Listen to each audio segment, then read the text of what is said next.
Look, everybody was tired. Everybody's a little injured. Everyone's a little beat up. It's been a long summer.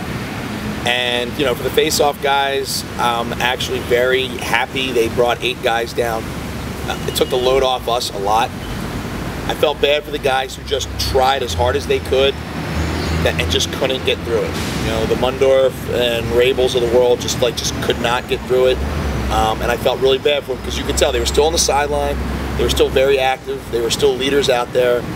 And you could see it in their eyes. They were just defeated because, you know, your body can only take so much. And hopefully those guys get rested up, and we're going to need them at some point. But it was grueling. It was, and the evaluators were fair about it. You know, they understood. They saw how much effort we were putting into it.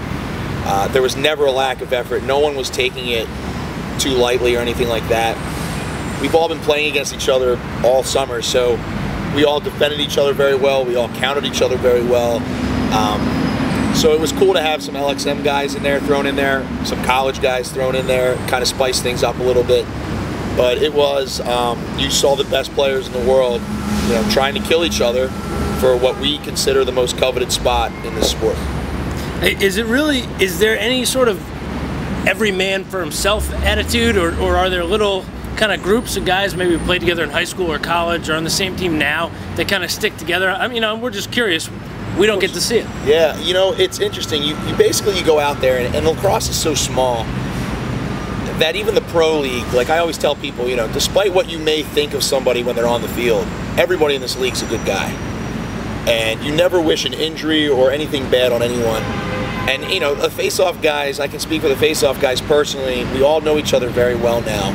And, you know, Anthony Kelly, Chris Eck, Poppleton, Rand, like we've known each other long enough. And, you know, we sit out there and we talk about it throughout the time. And you know, we got paired up at different games and we all got to play with each other, which was cool. And, you know, a lot of the coaches were kind of, the evaluators were saying, we want cleaner face-off wins, we want the ball popped out. And we're like, we would love that too. But I know this guy about as well as I know my brother. You know, and you know, we're going and we're battling and we're fighting for this much space.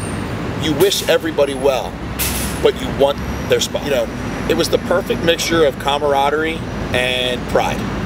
And every player wanted to be on this team and they wanted to do better than the guys around them. But they also wished that everybody could be on the team. And I think that's the way it felt.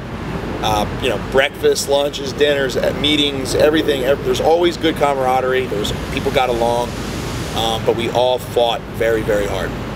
So how hard is that for the evaluators to try and judge these guys who really do know each other very, very well? I don't envy the evaluators at all. You have 95 guys who each belong on this team, and their job came, you know, essentially it's pretty true. At the end of the day, you have the best 95 players. It all comes down to what's the best chemistry.